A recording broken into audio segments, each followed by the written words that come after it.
Assalamualaikum warahmatullahi wabarakatuh. Alhamdulillahirabbil alamin. Alhamdulillahilladzi hadana li hadza wa ma kunna linahtadiya laula an hadanallah.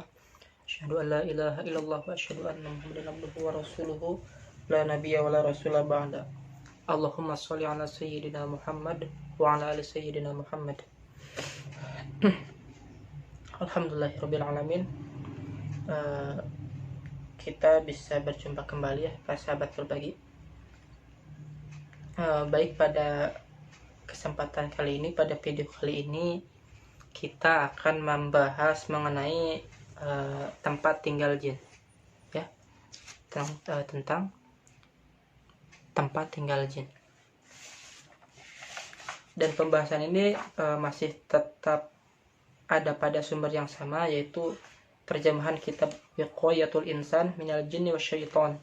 Itu karya atau tulisannya daripada Syekh Abdul Salam Bali ya, Syekh Wahid Abdul Salam Bali. Jadi pada tema pembahasan kali ini kita akan membahas mengenai tempat tinggal jin. Nah, biasanya bangsa jin lebih memilih untuk tinggal di tempat-tempat yang tidak dihuni manusia. Nah, jadi bangsa jin ini lebih memilih pada tempat-tempat yang tidak dihuni manusia, seperti misalkan padang pasir, di hutan, pokoknya yang tidak ada manusia, yang tidak dihuni manusia, seperti itu. Tetapi juga ada yang kemudian tinggal di tong sampah dan tempat pembuangan kotoran, misalkan di WC, seperti itu, di lubang-lubang kamar mandi. Bahkan di antara jin tersebut ada yang tinggal bersama manusia gitu. Jadi ada jin-jin yang kemudian tinggal bermanusia, yang bersama manusia. Karena itu Rasulullah SAW pernah keluar menuju padang pasir untuk mengajak atau mendakwahi mereka kepada Allah Subhanahu Wa Taala. Jadi Rasulullah pernah mendakwahi sekelompok jin, mendakwahi jin yang tinggal di padang pasir untuk taat kepada Allah, seperti itu. Beliau membacakan Al-Quran kepada mereka serta mengajarkan syariat Islam. Hadis tentang kisah ini banyak periwayatannya, seperti yang terdapat pada kitab Sahih Imam Bukhari dan Muslim dari jalur Abdullah bin Abbas dan Abdullah bin Mas'ud radhiyallahu anhuma. Jadi pernah Rasulullah satu kali membacakan Al-Quran pada sekelompok jin gitu, hingga selesai ayat Quran yang dibacakan. Kemudian sekelompok jin ini kembali kepada kaumnya untuk memperingatkan kaumnya gitu, menyampaikan kembali apa yang Rasulullah sampaikan, itu pembacaan ayat Al-Quran dan nasihat-nasihat beliau kepada bangsa jin tersebut. Ada juga yang tinggal di tong sampah dan pembuangan kotoran karena mereka memakan sisa-sisa makanan manusia, sebagaimana yang terdapat pada hadis riwayat Imam Muslim dari Abdullah bin Mas'ud radhiyallahu anhu yang sudah disebutkan sebelumnya gitu. Jadi ada itu biasanya jin-jin kafir ya, jin-jin kafir, jin-jin munafik yang tinggal di tempat-tempat kotor itu, seperti itu. Bahkan Ibnu Hajar Al-Asqalani mengatakan, Ibnu Abi Dunya meriwayatkan dari Yazid bin Jarri, salah seorang perawih yang siqah dari negeri Syam. Jadi negeri Syam yang sekarang itu wilayah Syam itu meliputi Irak ya, Irak, Suriah, dan wilayah sekitarnya, itu negeri Syam dulunya. Dia adalah seorang tabi'in yang masyhur berkata, tidaklah sebuah rumah yang dihuni para penghuninya melainkan pada atap rumah mereka terdapat jin. Jika mereka makan siang, jin-jin ini turun dan makan bersama mereka, dan begitu pula ketika mereka makan malam. Ini terdapat pada kitab Fathul Bari ya, juz 6 halaman 345. Jadi ada juga jin-jin yang kemudian tinggal di atap-atap rumah dan ikut makan bersama kita. Tentang mengenai cara makannya seperti apa itu wallahu alam. Saya katakan mengenai tipu daya setan ini, Abu Bakar bin Ubaid meriwayatkan dari Yazid dengan kalimat, tidaklah setiap penghuni rumah dari kalangan kaum muslimin melainkan genting atas atap rumah mereka terdapat jin-jin muslim. Jika mereka bersantap siang, jin-jin ini pun turun dan makan bersama mereka.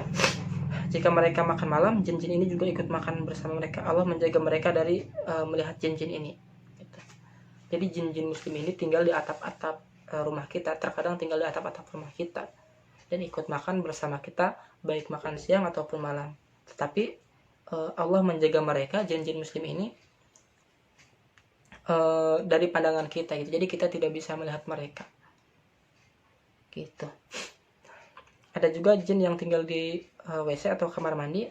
Diriwayatkan dari Zaid bin Al-Arqam, dari Zaid bin Arqam radhiyallahu anhu, dia bercerita bahwa Rasulullah SAW pernah bersabda, sesungguhnya tempat-tempat pembuangan kotoran ditempati oleh bangsa jin. Oleh karena itu, jika salah seorang di antara kalian masuk ke dalam jamban, hendaklah ia berdoa, Allahumma inni a'udzubika minal khubuthi wal khaba'ith. Itu. Jadi ketika kita hendak masuk kamar mandi itu ada doanya ya, ini. Doa ini tadi. Allahumma inni a'udzubika minal khubuthi wal khaba'ith. Yang artinya, ya Allah, sesungguhnya hamba berlindung kepadamu dari jin laki-laki dan jin perempuan. Jadi, ini anjuran daripada Rasulullah SAW. Saya menurut Syekh Wahid Abdul Salam Bali beliau berkata itu, saya pernah bertanya kepada salah satu jin muslim, apakah kamu bertempat tinggal di kamar mandi? Jadi Syekh Wahid Abdul Salam Bali itu pernah bertanya kepada jin muslim, apakah engkau bertempat tinggal di kamar mandi? Bertanya gitu Syekh Wahid Abdul Salam Bali ini kepada jin muslim. Dan jawaban jin muslim itu apa? Tidak. Jadi jin muslim menjawab tidak gitu. Kemudian Syekh Wahid Abdul Salam Bali ini membantah. Tetapi kata Syekh Wahid Abdul Salam Bali ini, di dalam hadis disebutkan bahwa jin-jin bertempat tinggal di WC dan kamar mandi, seperti itu. Jadi jawaban Syekh Wahid Abdul Salam Bali itu seperti itu. Tapi kemudian jin muslim ini menjelaskan, ya, tapi ini khusus bagi jin kafir, karena mereka lebih memilih tempat-tempat yang najis dan kotor sebagai tempat tinggal mereka. Tadi juga sudah disebutkan bahwa jin-jin yang kemudian tinggal di WC, di kamar mandi, di tempat-tempat kotor itu adalah jin-jin kafir. Seperti itu. Maka kita dianjurkan tadi sebagaimana yang Rasulullah perintahkan, itu membaca doa ketika hendak masuk jamban atau kamar mandi, Allahumma inni a'udzubika minal khubuthi wal khaba'ith. Nah, baca doa seperti itu. Dan kemudian ketika hendak membuka baju kita, menanggalkan pakaian kita membaca Bismillahirrahmanirrahim. Kemudian kita baru membuka. Nah, dengan cara seperti itulah nanti Allah hadirkan hijab atau penghalang yang menghalangi pandangan-pandangan jin itu. Seperti itu, sehingga seolah-olah ada hijab yang memisahkan kita dan mereka.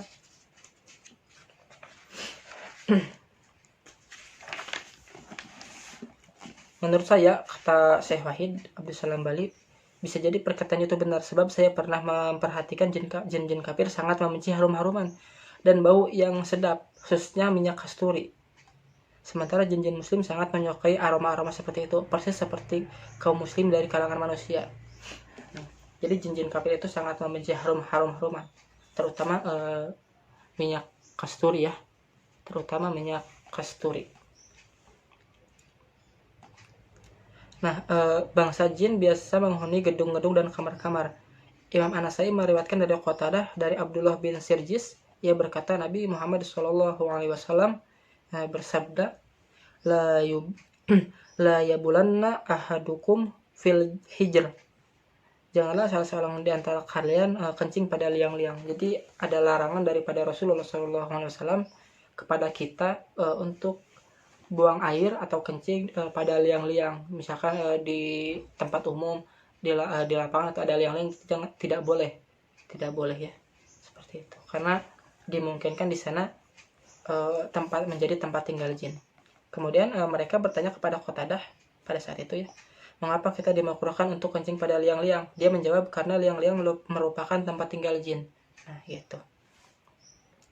Bangsa jin juga biasa menghuni kandang-kandang unta, karena dalam sebuah hadis dikatakan bahwa kandang-kandang unta merupakan tempat tinggal setan, sebagaimana yang terdapat pada Sahih Muslim dan kitab lainnya.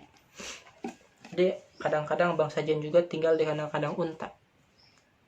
Seperti itu, tempat-tempat yang najis. Mungkin cukup sekian pembahasan pada video kali ini. Kurang lebihnya mohon maaf. Billahi taufiq wal hidayah. Assalamualaikum warahmatullahi wabarakatuh.